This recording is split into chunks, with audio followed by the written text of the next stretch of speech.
بسم اللہ الرحمن الرحیم۔ قربانی کے مسائل سے متعلق آج ارادہ ہوا کہ ان مسائل سے متعلق ایک کلپ ریکارڈ کروا دیا جائے اور لوگوں کو قربانی کے بیسک مسائل بتائے جائیں۔ لوگ بہت زیادہ جو سوالات پوچھتے ہیں، تو اس پہ میں نے کچھ اشارے لکھ لیے اپنے سامنے، تاکہ جو سوال بہت زیادہ پوچھے جاتے ہیں میں ان کے بارے میں ریکارڈ کروا دوں۔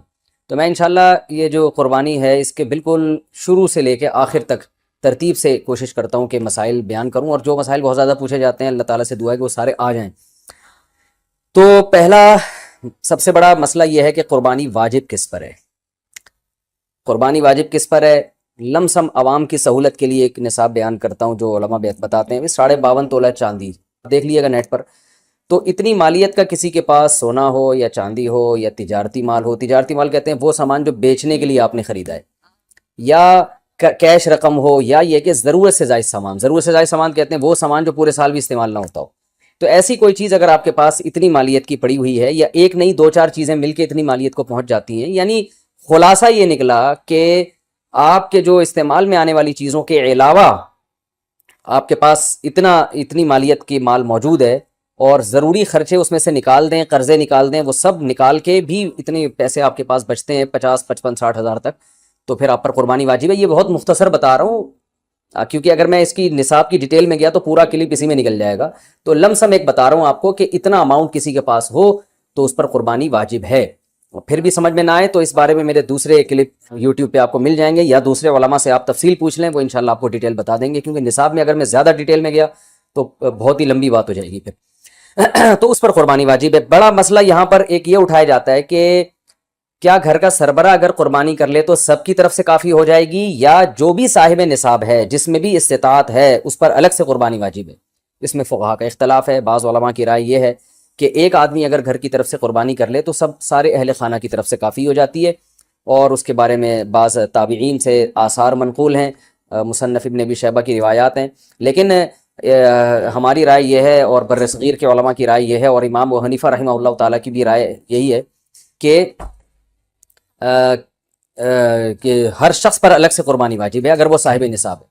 اور اس کی 2 دلیلیں بہت مضبوط ہیں۔ سب سے مضبوط دلیل رسول اللہ صلی اللہ علیہ وسلم کی حدیث ہے، من وجد سعة لأن يضحي فلم يضحي فلا يقربن مصلانا۔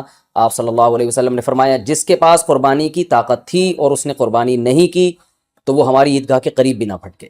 تو اس سے پتہ چلتا ہے کہ جس کے پاس بھی اس طاقت ہے، تو اس میں یہ نہیں ہے کہ گھر کا سربراہ سب کی طرف سے کرے گا، تو یہ جو ہے ایسا نہیں ہے، بلکہ صاف الفاظ ہیں حدیث کے کہ جس کے پاس بھی استطاعت ہے تو وہ اس پر قربانی اس کو کرنی پڑے گی۔ اور دوسری دلیل یہ ہے کہ عبادات میں کہیں بھی ایسا نہیں ہوتا کہ ایک کی عبادت دوسرے کی طرف سے کافی ہو جائے۔ تو اس پر قیاس کا تقاضا بھی یہی ہے کہ جب اسلام میں کوئی بھی ایک عبادت دوسرے کی طرف سے کافی نہیں ہوتی تو یہ کیسے ممکن ہے کہ قربانی جو مستقل سنت ابراہیمی ہے وہ ایک کرے اور دوسری کی طرف سے بھی وہ خود بخود ادا ہو جائے؟ تو یہ اس کا بھی تقاضا ہے۔ بعض حضرات یہ دلیل دیتے ہیں کہ حضرت ابو بکر اور عمر رضی اللہ عنہما قربانی نہیں کرتے تھے۔ اچھا سوری، یہ دوسرے مسئلے کی دلیل ہے۔ تو پہلا تو یہ ہو گیا کہ قربانی ہر صاحب استطاعت پر لازم ہے۔ بیگم کے پاس اگر زیور ہے اور اتنی مالیت کا ہے تو اس پر بھی قربانی واجب ہے۔ پھر وہ الگ بات ہے کہ اس کی طرف سے میاں اس کی پرمیشن سے کر دے، یعنی واجب تو اس پر ہوگی لیکن ضروری نہیں ہے کہ وہ خود کرے، اس کی طرف سے اس کا میاں بھی کر سکتا ہے اس کی پرمیشن سے، اجازت سے، اور میاں اپنی طرف سے بھی ایک کر دے اور بیگم کی طرف سے بھی ایک کر دے۔ یعنی گھر کے ایک فرد کرے گا اور سب کی طرف سے کافی ہو جائے، یہ نہیں ہے، بلکہ ہر فرد کو الگ کرنی پڑے گی۔ وہ الگ بات ہے کہ اپنے پیسے سے کرنا ضروری نہیں ہے، وہ فرد خود کرے یا کسی سے کروا دے۔ پھر جب کسی سے قربانی کروائے گا تو اس کو پیسے دے، یا جو قربانی اس کی طرف سے کر رہا ہے وہ خود اپنے پیسے استعمال کر لے تو بھی ٹھیک ہے۔ یعنی یہ بھی ٹھیک ہے کہ آپ کے جو ابا ہیں، آپ کے جو والد صاحب ہیں وہ قربانی کر رہے ہیں اور سب بالغ بچوں کی طرف سے کر رہے ہیں، پیسے کسی سے نہیں لے رہے تو بھی ٹھیک ہے، کوئی حرج نہیں ہے۔ یا شوہر بیوی کی طرف سے کر رہا ہے اور پیسے نہیں لے رہا اس سے تو بہت اچھی بات ہے، ایسا نیک شوہر اللہ میاں سب کو دلائے۔ تو یا بیگم صاحبہ کر رہی ہیں اپنے خرچے پہ اور میاں کی طرف سے بھی کر رہی ہیں، میاں سے پیسے نہیں لے رہی، تو سبحان اللہ، بہت اچھا لگا آپ کو سن کے، تو ہمیں بھی بہت اچھا لگا۔ تو یعنی پیسوں کا ہر ایک کا ڈالنا ضروری نہیں۔ اچھا یہ بھی ایک مسئلہ ہوتا ہے کہ بڑا بھائی کر رہا ہے سب کی طرف سے اور سب سے آدھے پیسے لے رہا ہے قربانی کے، وہ یا تھوڑے پیسے لے رہا ہے، باقی پیسے اپنی جیب سے ڈال رہا ہے تو بھی ٹھیک ہے۔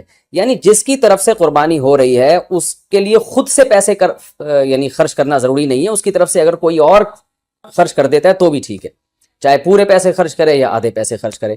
قرضہ لے کے بھی قربانی کی جا سکتی ہے، آپ کے پاس اگر پیسے نہیں ہیں تو آپ قرضہ لے کے کر سکتے ہیں، اگر آپ کو یقین ہے کہ میں یہ قرضہ بعد میں لوٹا سکتا ہوں۔ البتہ قرضہ کھا کے قربانی ٹھیک نہیں ہے کہ آپ نے کسی کا قرضہ دینا ہے، وہ مانگ رہا ہے، دروازے پہ کھڑا ہوا ہے، وہ دے نہیں رہے اور آپ اس کے پیسوں سے بکرے کاٹ رہے ہیں آپ، یہ ٹھیک نہیں ہے، یہ آخرت کے لیے بھی نقصان دہ ہے اور وہ بکرے کے لیے تو نقصان دہ بہرحال ہے ہی ہے۔ تو ایک مسئلہ تو یہ ہو گیا۔ دوسرا مسئلہ یہ ہے کہ قربانی کیا واجب ہے یا سنت ہے؟ تو اس بارے میں بھی دونوں رائے ملتی ہیں علماء کی۔ جو علماء کہتے ہیں سنت ہے وہ بھی عام سنت نہیں مانتے بلکہ سنت مؤکدہ۔ سنت مؤکدہ کا مطلب جو نہیں کرے گا قابل ملامت ہوگا، اور امام ابو حنیفہ رحمہ اللہ تعالیٰ کی رائے کے مطابق یہ واجب ہے، اور اس کی دلیل وہی ہے کہ پہلی بات تو یہ کہ عبادت ہے، اور عبادت میں احتیاط کے پہلو کو ترجیح دی جاتی ہے، کیونکہ احتیاط اسی میں ہے کہ اس کو اگر واجب قرار نہیں دیتے تو بہت سے لوگ قربانی کا فریضہ چھوڑ سکتے ہیں اور اس بات کا خطرہ موجود ہے کہ قیامت میں ان کو گناہ نہ ملے، تو اس لیے احتیاط کے پہلو کو ترجیح جائے گی۔ اور مضبوط دلیل امام حنیفہ کی قرآن نبی صلی اللہ علیہ وسلم کی وہی حدیث ہے، من وجد سعۃ لأن یضحی فلم یضحی فلا یقربن مصلانا۔ آپ صلی اللہ علیہ وسلم نے فرمایا جس کے پاس قربانی کی گنجائش تھی اور اس نے قربانی نہیں کی وہ ہماری عیدگاہ کے قریب بھی مت پھٹکے۔ آپ صلی اللہ علیہ وسلم 10 سال مدینہ منورہ رہے، ہمیشہ آپ صلی اللہ علیہ وسلم نے قربانی کی ہے۔ بعض حضرات یہ دلیل دیتے ہیں کہ حضرت ابو بکر اور حضرت عمر نے قربانی نہیں کی اپنے دور خلافت میں، اس سے پتہ چلتا ہے کہ قربانی واجب نہیں ہے۔ تو یہ دلیل اس لیے درست نہیں ہے کہ حضرت ابو بکر اور حضرت عمر رضی اللہ تعالیٰ عنہ مسکین تھے، غریب تھے، اگرچہ مسلمانوں کے خلیفہ تھے، لیکن یہ ان کی ایک کوالٹی تھی کہ اتنے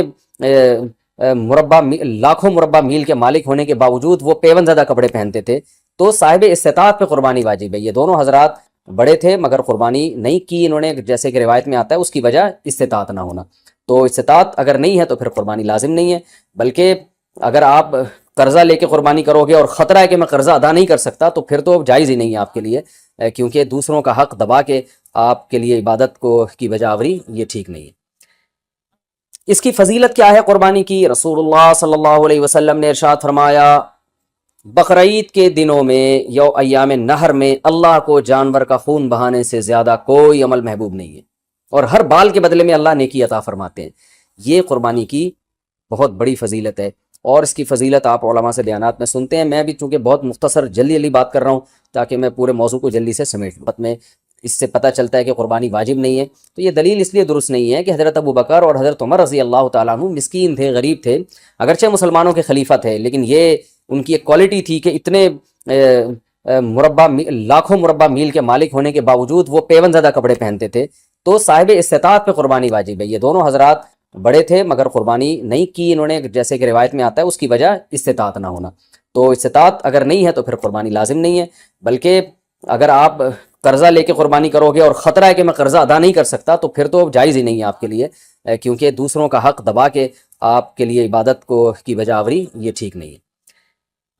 اس کی فضیلت کیا ہے قربانی کی؟ رسول اللہ صلی اللہ علیہ وسلم نے ارشاد فرمایا بقرعید کے دنوں میں یا ایام نہر میں اللہ کو جانور کا خون بہانے سے زیادہ کوئی عمل محبوب نہیں ہے، اور ہر بال کے بدلے میں اللہ نیکی عطا فرماتے ہیں۔